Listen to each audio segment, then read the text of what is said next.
కేజ్రీవాల్ బెయిల్పై స్టే తాత్కాలికంగా నిలిపివేసిన ఢిల్లీ హైకోర్టు. సాక్ష్యాధారాలు పట్టించుకోలేదు, వాదనలకు విచారణ కోర్టు తగిన సమయం ఇవ్వలేదు.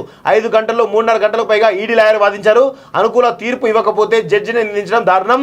ఈడీ బావిలో పడ్డ కప్పలా తయారైంది. కేజ్రీవాల్ తరపు లాయర్ల వాదనలు 2-3 రోజుల్లో నిన్న వెలువరిస్తారన్న న్యాయమూర్తి అంటూ ఒకరిని చూస్తూ ఉన్నాం. సో ఇక అరవింద్ కేజ్రీవాల్ బెయిల్ కోసం తీవ్రమైనటువంటి ప్రయత్నాలు చేస్తూ ఉంటే, ఇంకొక వైపు ఈడీకి సంబంధించినటువంటి లాయర్లు కావచ్చు, ఈడీ ఆఫీసర్లు కావచ్చు, బెయిల్ రాకుండా ఉండడానికి చాలా పెద్ద ఎత్తున శ్రమిస్తున్నట్టు తెలుస్తూ ఉంది.